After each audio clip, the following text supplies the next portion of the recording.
Hi everyone, Nifty का analysis देख लेते हैं मंडे के लिए कि क्या डायरेक्शन होगी, क्योंकि कहीं ना कहीं फ्राइडे की क्लोजिंग हमें बुलिश साइड मिली है अच्छा स्ट्रक्चर बना के। तो क्या अगेन यहाँ से बुलिश जाएगा मार्केट या फिर और सेलिंग आएगी, हम चार्ट से समझ लेंगे कि एग्जैक्ट क्या प्राइस एक्शन बना हुआ है।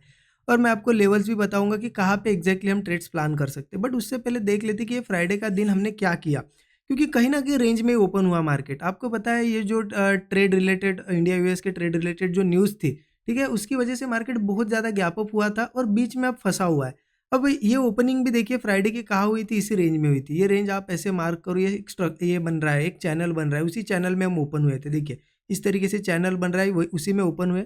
और मैंने एक दिन पहले जो एनालिसिस आपको दिया था फ्राइडे के लिए, क्लियर बताया था मैंने कि अगर इस रेंज में ओपन होता है मार्केट तो मैं बिल्कुल अवॉइड करूंगा, ये क्लियरली बताया था मैंने। और मॉर्निंग में ही, फ्राइडे के दिन मॉर्निंग में ही मैंने स्टूडेंट ग्रुप में अपडेट दिया था कि मैं आज ट्रेड अवॉइड कर रहा हूँ, और उसका फायदा भी मुझे मिला। क्योंकि यहाँ पे देखिए आप, रोलर कोस्टर राइड थी फ्राइडे का दिन। आप देखोगे नीचे गया, साइडवेज होते होते नीचे गया, मतलब पुट वालों ने भी यहाँ कुछ ज़्यादा पैसा नहीं बनाया। फिर एक रैंडमली ऊपर का मुंह आया, फिर नीचे का मुंह आया, फिर ऊपर का मुंह आया। इसे रोलर कोस्टर ही कह सकते हैं हम। इसलिए ये है ना कि ऑप्शन बायर है हम अगर, तो हमें पता होना चाहिए कि कौन से दिन हमें एक कदम पीछे रखना है, मार्केट से दूर रहना है। आपने देखा, स्टूडेंट्स है, सभी को पता है, मैं डेली जो भी ट्रेड लेता हूँ स्टूडेंट ग्रुप में अपडेट दे देता हूँ, बिल्कुल उसी टाइम पे जब सेटअप बन रहा है। अगर यहाँ कोई ब्रेकआउट बन रहा है उसी टाइम में शेयर कर देता हूँ कि यहाँ से एक मोमेंटम आने वाला है। लेकिन आज का ही ऐसा दिन है, कई महीनों या फिर मुझे लगता है साल हो गए होंगे कि मैंने कभी भी अवॉइड नहीं किया है। अवेलेबल अगर मैं हूँ मार्केट में तो मैंने ट्रेडिंग अवॉइड नहीं किया। लेकिन आज क्यों किया? क्योंकि समझना होता है, अगर आप ऑप्शन बायर हो ना, आपको पता होना चाहिए कि कब ट्रेड करना है और कब नहीं करना है। क्योंकि इस रेंज में आपने देखा, अभी ये न्यूज़ आने से पहले का मार्केट, ये न्यूज़ आने से पहले का वीक भी आपने अगर देखा होगा, मैं डेली आपको एक्सप्लेन कर रहा हूँ कहाँ ट्रेड लिया कहाँ नहीं, आपको भी पता है। डेली हमने बड़े बड़े प्रॉफिट्स बुक किए, डेली। एक भी दिन ऐसा नहीं था कि जिस दिन एसएल गया हो, डेली प्रॉफिट लिए। और वो भी पीक प्रॉफिट पे थे हम। हमारा परफॉर्मेंस ऐसे चल रहा था, मतलब सेंसेक्स में 300 400 पॉइंट के मूव्स कैच कर रहे थे, राइट। लेकिन इस न्यूज़ के बाद आपने देखा ये 2-3 दिन क्या रहा है, स्ट्रगल वाले रहे। मतलब प्रॉफिट बनता था, फिर किसी ट्रेड में फिर एक छोटा एसएल जाता था, फिर रिकवर हो जाता था। मतलब ये 2-3 दिन हमने कॉस्ट टू कॉस्ट ही कहीं ना कहीं मार्केट में एग्जिट किया है, राइट।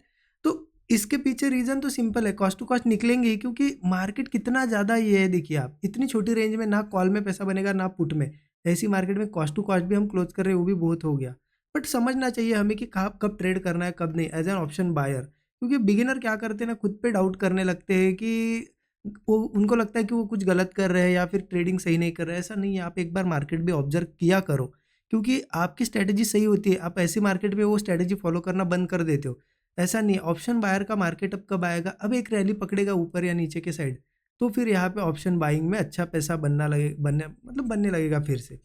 ठीक है, तो ये इन चीज़ों का थोड़ा ध्यान रखा करिए। अब हम क्या कर सकते हैं मंडे के लिए, उसके लिए एक बार मैं डेली चार्ट पे ले जाता हूँ आपको। ठीक है, अब देखिए डेली चार्ट पे एक चीज़ आपको देखने को मिलेगी, कहीं ना कहीं मार्केट में जो न्यूज़ के बाद मार्केट अब बीच में ही खड़ा है, बिल्कुल 2-3 दिन हो गए साइडवेज हो गया। लेकिन एक चीज़ यहाँ पे देखने को तो मिल रही है, हर दिन कहीं ना कहीं नीचे से बाइंग आ रही है। आप वीक्स देखिए, 2-3-4 दिन आप देखोगे ना, लास्ट लास्ट में वीक्स बनी हुई है थोड़ी थोड़ी। ठीक है, तो कहीं न कहीं बायर्स का प्रेशर तो दिख रहा है। ये तीनों दिन वीक जो बनी है नीचे से ऊपर, नीचे के साइड क्लोजिंग नहीं मिल रही है वैसी। ठीक है, तो अब देखिए, अब क्या बाइंग प्रेशर है तो क्या यहाँ से सीधा ऊपर जाएगा? देखिए, एक चीज़ समझिए, अभी भी यहाँ पे ट्रेंड क्लियर नहीं है। अगर पोजिशनल की बात करें कि कुछ, चलो एक ट्रेंड कब क्लियर होगा कि पोजिशनल ट्रेड्स बना सके, तो एक आध ऐसी ग्रीन कैंडल चाहिए हमें। ग्रीन कैंडल बने उसके बाद वीकर सस्टेन करना शुरू करे, तब जाके निकल सकता है ऊपर। अगर नीचे भी गिरना है तो एक आध रेड ऐसी कैंडल बने कि सीधा नीचे ही क्लोजिंग मिले, तो फिर एक भी वीकनेस का भी साइन मिल जाएगा, तब जाके हम पोजिशनल ट्रेड बना सकते हैं। अभी के लिए तो साइडवेज ये, पर फिर भी इसमें हम ट्रेड कैसे कर सकते हैं देखिए, 15 मिनट चार्ट पे बताता हूँ आपको। 15 मिनट चार्ट पे आ गए, एक चीज़ तो समझे, यहाँ पे मैं एक 2 लाइन मार्क कर देता हूँ यहाँ से, क्योंकि आपको फिर ये जो बना है यहाँ पे चैनल, वो भी दिख जाएगा किस तरीके से चैनल में हम ट्रेड करें। देखिए ये चैनल है, इसमें हम ट्रेड कर रहे हैं, बिल्कुल इस चैनल में ट्रेड कर रही है। इसलिए प्रीमियम का बिहेवियर देखिए, प्रीमियम एक्सपेंसिव हो गया है जब ये गैप अप हुआ था उसकी वजह से।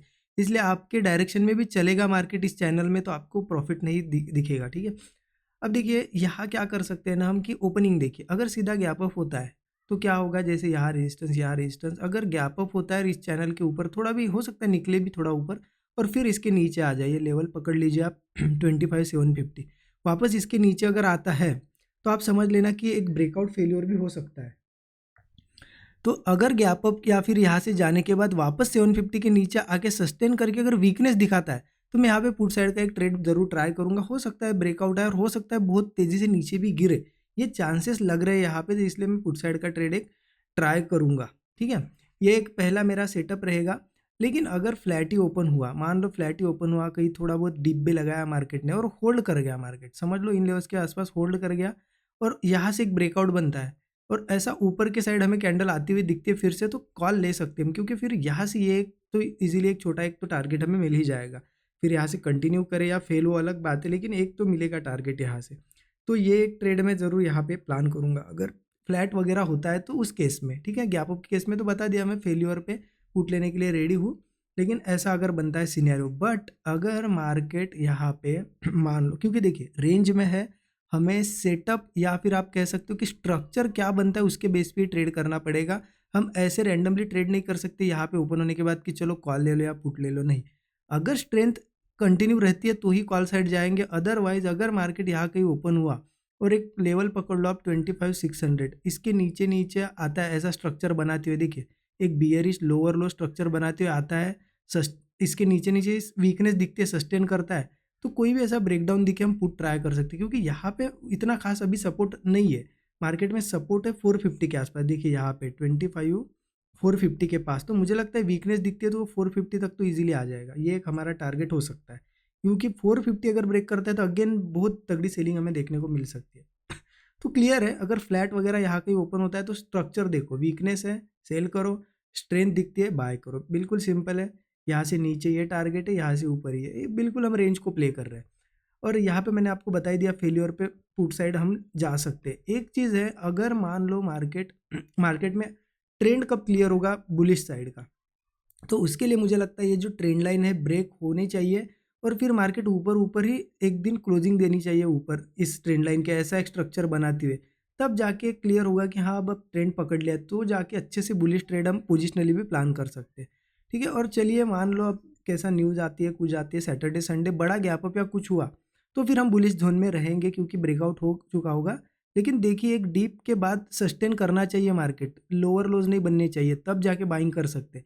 या फिर ऐसा नहीं कि चलो गैप अप हुआ तो बाइंग ही करें, नहीं, ऐसे में भी मार्केट गिरता है। आपने देखा न्यूज़ के दिन इतनी बड़ी 5% के आसपास गैप अप हुआ, लेकिन 2% 2.5% के आसपास तो मुझे लगता है गिर गया उसी कैंडल में, पहली कैंडल में, राइट। तो ये चीज़ें होती है, तो देखते हैं फिर से रेंज में रहता है और कुछ खास नहीं रहता है तो मैं फिर एक दिन हो सकता है अवॉइड करूँ। देखिए मेरा सिंपल इंटेंशन है कि लॉसेस से बचो, लॉसेस से बचो। हमें पता है मार्केट ख़राब है, हमारा जैसे मार्केट एक ट्रेंड पकड़ेगा प्रीमियम भी बढ़ना शुरू होगी, वो होगा हमारा टाइम, तब जाके हम डेली प्रॉफिट बनाएंगे। तो हमें पता है कि अगर लॉसेस ही हो सकते हैं तो क्यों ना अवॉइड करें, राइट। और अगर जो भी सेटअप बनेगा मंडे के दिन मैं स्टूडेंट ग्रुप में ज़रूर शेयर कर दूंगा। आप लर्निंग करना चाहते हो तो ज़रूर चेकआउट कर सकते हो, डिस्क्रिप्शन में लिंक है मेंटरशिप प्रोग्राम की, और स्टूडेंट ग्रुप का एक्सेस भी उसमें आपको मिल जाता है। लाइव मार्केट में मैं सभी पोजीशंस वगैरह वहाँ पे मतलब शेयर करता हूँ, क्या सेटअप बन रहा है क्या नहीं, सो दैट लर्निंग मिले आपको फास्ट। ठीक है, बाकी कैसा लगा एनालिसिस ज़रूर कमेंट में बताएं। Thank you so much everyone.